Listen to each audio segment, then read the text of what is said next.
Today's social media segment is brought to you by South Louisiana Bank. It's better when we bank together.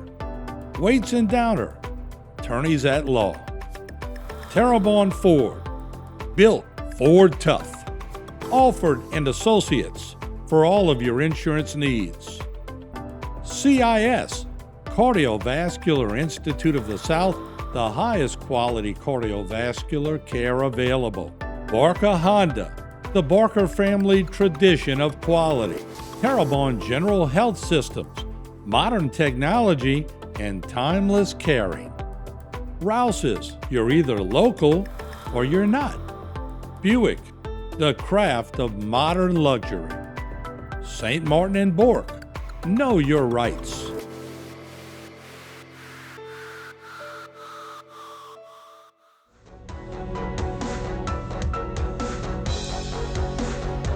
Hello and welcome back to this edition of Bayou Time. Again, your host, Keith Weissite, licensed clinical social worker with Terrebonne Home Care. Very glad you're joining us. However you may be joining us, we appreciate it. You know, we get to be around this time of the season where we're thinking about being in part of Lent and Easter's coming. Everybody's thinking about crawfish season. But we like to go to the experts so we can find out some information about how and what's impacting and affecting that. Best way to do that, go to Todd Fontenot. Todd, thanks for joining us today.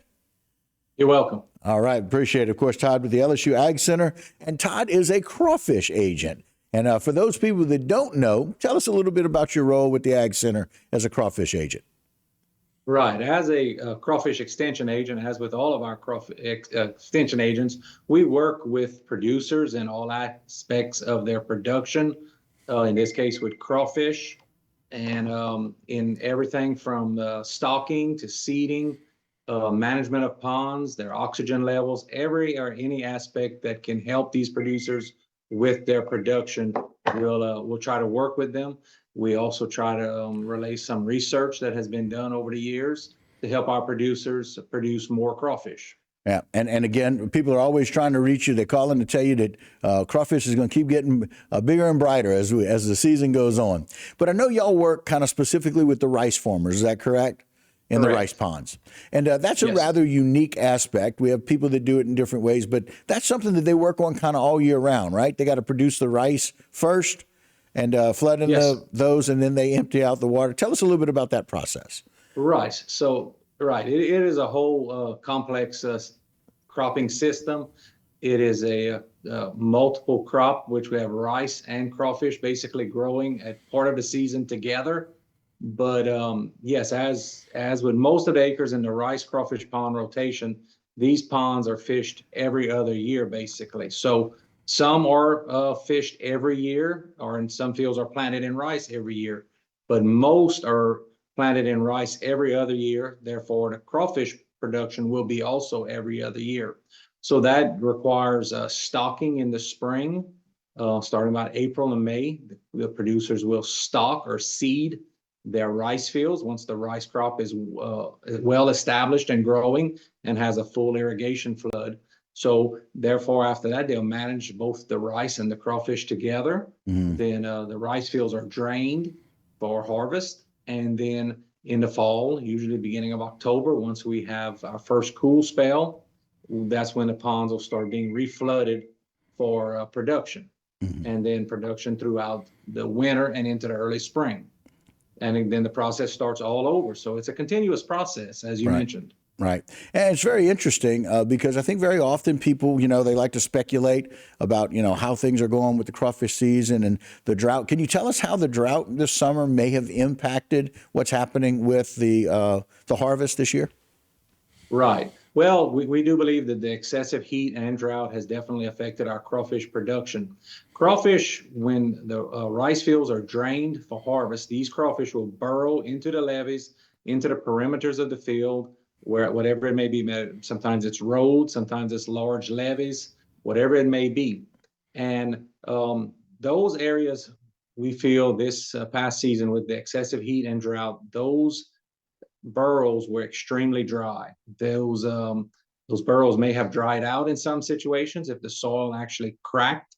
And we have a number of different types of soils. Some are more prone to cracking than others. Some are more prone to drying out faster than others. So there's a lot of different conditions, but we feel that those burrows in a lot of cases may have dried out excessively.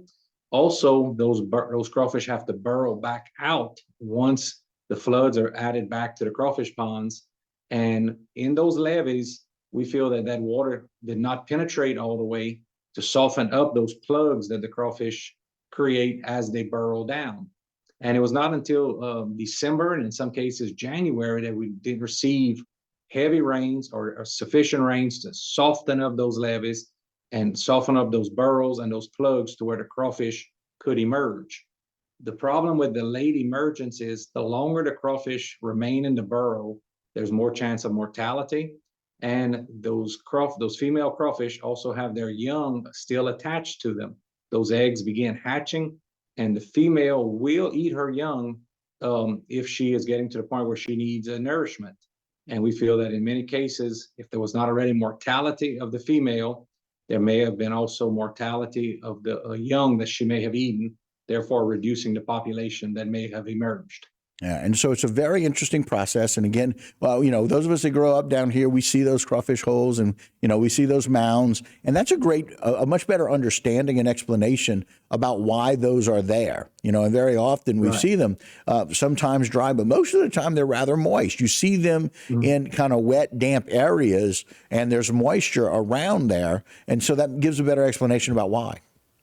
Right. Those areas have to be softened up, whether it is with rainfall or the flooding of the fields, but even the flooding of the fields, to the extent that they're not flooded over, they're just flooded enough for the crawfish to emerge, but inside those burrows may have never softened up enough for those crawfish to emerge like we'd like them to. Right. And so we'd like those conditions to be a little bit better. Do we see that the crawfish are now becoming a little bit more abundant, or they're becoming a little bit more populated now? Producers seem to be catching, in some cases, a little better, but we've had some areas that were so severely impacted with the heat and the drought that I don't think there's some places that are going to be very severely impacted. Right. And so we appreciate getting that perspective, that more scientific perspective about why it is that crawfish is impacted the way that it is. But we certainly appreciate your time and what you're doing to work with those crawfish farmers to find out how we can do that better. And we're always glad to get that information out. Good. Thank you. We hope it improves. All right. Very good. Thanks again for what you do. All right. And that'll do it for this particular segment. Don't go anywhere. A whole lot more Bayou time when we continue.